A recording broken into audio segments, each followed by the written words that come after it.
Au pas tous, bien-aimés frères et sœurs, je vous ai présenté hier une vidéo où on planifie. Les Occidentaux, notamment les Français, sont en train de planifier la recolonisation de l'Afrique. Mais le mot n'était pas très fort. C'est l'occupation. Parce que cette fois-ci-là, ils ne vont même pas nous laisser vivre. Parce qu'ils ont besoin d'occuper ces terres, puisque ces terres sont riches.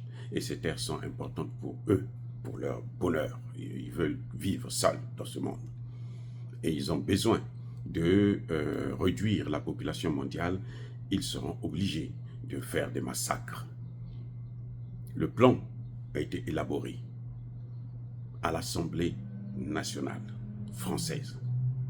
Et ils le font en accord, parce que c'est bien dit à l'intérieur qu'il y aura une coalition, une force de coalition, c'est-à-dire une force multinationale.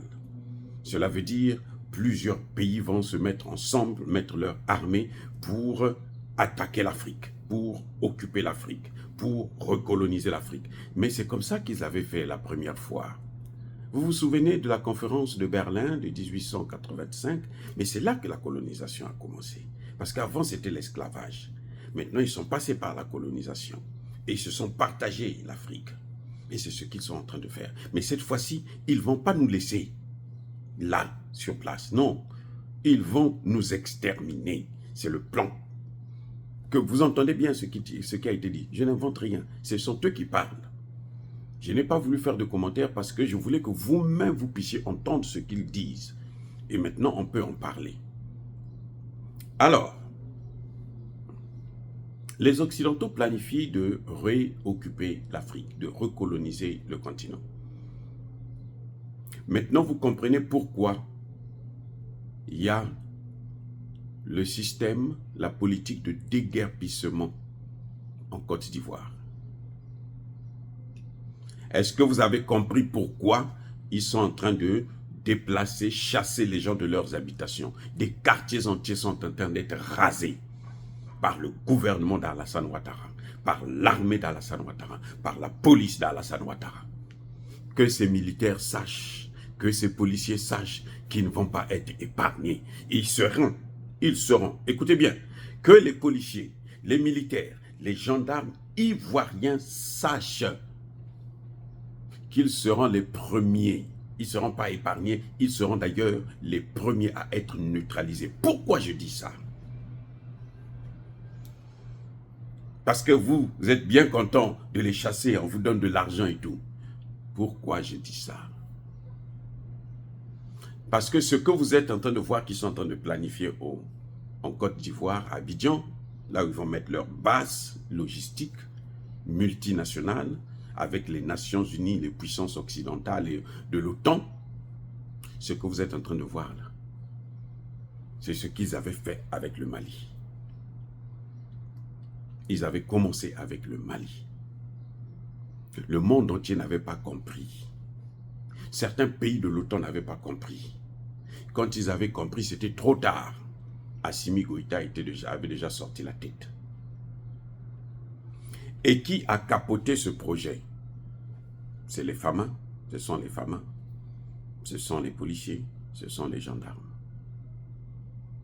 Donc, si on veut réussir cette fois-ci à Abidjan, ce qu'on a échoué au Mali et au Niger, parce qu'après le Mali, ils ont voulu aller au Burkina Faso, ils ont été chassés par la population, ils avaient tout compris. Après, ils sont directement partis au Niger. Donc le Mali, et ils ont décollé, ils sont allés au Niger pour faire la même chose. Vous avez vu qu'au Niger, cette fois-ci, toutes les puissances avaient compris. Au Mali, ce sont les Français qui amenaient les autres. À la fin, ils ont compris, c'était trop tard. Maintenant, au Niger, ils sont allés tous en même temps, y compris les États-Unis. Et qui les a chassés? Les militaires. Par conséquent, pour qu'on réussisse en Côte d'Ivoire, qu'est-ce qu'il faut faire? Mais les premières victimes, ça va être les militaires. Les généraux, les colonels, les capitaines, lieutenants et autres là, ivoiriens, c'est vous d'abord qui allez passer avant les civils. Parce que si une fois que les militaires ne sont plus, les civils sont à leur portée. Ah, je reprends. Pour mieux, pour faciliter les choses, pour déguerpir, neutraliser les civils, il ne faut pas qu'ils aient des militaires. Il ne faut pas qu'ils aient des policiers. Il ne faut pas qu'ils aient des gendarmes. Il ne faut pas, en gros, qu'ils aient des hommes en armes, en uniforme. Parce que ce sont ces gens-là qui ont fait capoter le projet au Mali et au Niger. Maintenant, quand on vient en Côte d'Ivoire, il faut qu'on comprenne toutes les précautions. Et la première précaution, ça va être laquelle? Neutraliser les militaires. Neutraliser, après les militaires, on va s'attaquer aux policiers et aux gendarmes. Tout ce qui est en uniforme, service de sécurité. Et maintenant, après, ils vont laisser en vie ceux qui vont travailler avec eux. Mais pour combien de temps? Le temps qu'eux, ils s'asseyent bien dans le pays. Après, ils vont les raser. Bien sûr, les gars. Bien sûr. Qu'est-ce que vous croyez? Vous croyez que vous, on va vous laisser en vie? On va vous aimer? On va vous adorer? On va vous laisser aller jouir de vos maisons et de l'argent qu'ils vont mettre sur vos comptes? Non, ils vont retirer tout. L'argent de Mobutu est parti où? L'argent de Houphouët-Boigny est allé où? Ils ont tout récupéré. C'est ce qu'ils vont faire encore. Bref. Donc, ce plan-là, il y a une phrase qui a été capitale dans cette vidéo sur l'exécution de ce plan. Ils disent une chose. On va se faire inviter. On va donc mettre les conditions pour que la Côte d'Ivoire nous demande d'intervenir. On va donc créer les circonstances pour que nous puissions être indispensables. Question. Quelles sont les circonstances qu'ils peuvent mettre en jeu pour qu'ils puissent intervenir? La guerre civile. Je reprends. Quelles sont les conditions qui font qu'il y ait une intervention de l'ONU? La guerre civile, la rébellion. Quelles sont les conditions pour qu'ils puissent avoir une intervention de l'OTAN? Le terrorisme. Voyez? Donc, vous avez les réponses. C'est ce qui va se passer. Soit ils vont déclencher une guerre civile à partir de la candidature de Laurent Gbagbo, ou à partir de la candidature, le 4e mandat d'Alassane Ouattara, et ils vont aller aux Nations Unies prendre une résolution. J'espère que la Russie et la Chine vont bloquer cela. Mais si ça se bloque au niveau des Nations Unies, ils vont passer par l'OTAN. Là, c'est la lutte contre le terrorisme. Le secrétaire général de l'ONU, Guterres, qu'est-ce qu'il a dit au Niger? Que nous allons mettre en place, nous allons expérimenter une armée internationale pour intervenir en Afrique. Rien qu'en Afrique. C'est ce qui se passait au Niger. Donc, c'est la même chose qu'ils vont faire là. Maintenant, qu'est-ce qui est, comment dirais-je, qu'est-ce qui prouve que c'est le plan qu'ils sont en train de vouloir mettre en jeu? Vous avez déjà cette vidéo. Maintenant, en ce qui concerne la création d'une base internationale, ils l'ont fait au Kosovo. Quand vous entendez parler du Kosovo, là, le Kosovo, ce n'est pas un État qui existait avant 1999. L'OTAN est allé en Serbie. Écoutez bien, sans l'accord des Nations Unies. Ah, attendez, on reprend. L'OTAN est allé en Serbie sans l'accord des Nations Unies. Pendant 78 jours, ils ont bombardé la Serbie nuit et jour. Ce sont des tonnes et des tonnes de bombes qui tombaient en Serbie. Des bombes sous munitions, des bombes avec le nucléaire tactique, des bombes. C'est-à-dire que tout est passé. On n'a épargné ni école, ni hôpital, ni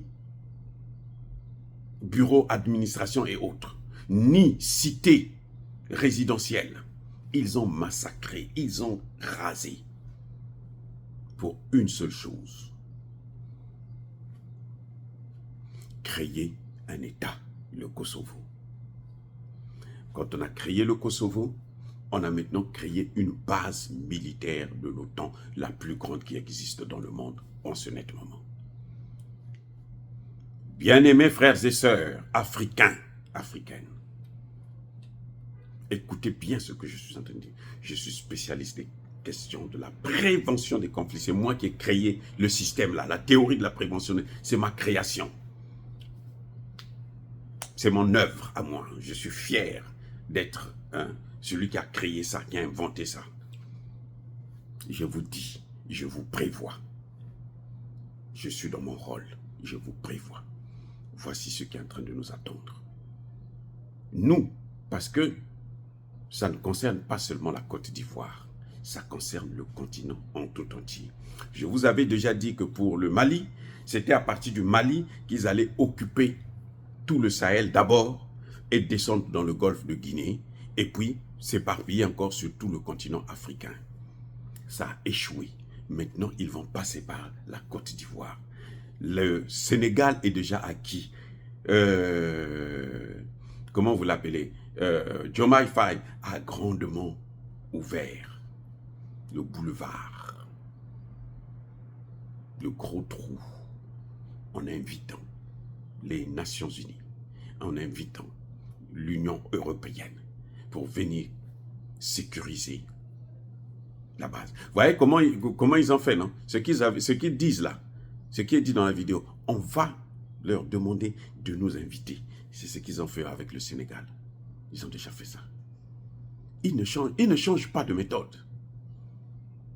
Et maintenant, ils vont commencer d'abord par attaquer le Sahel.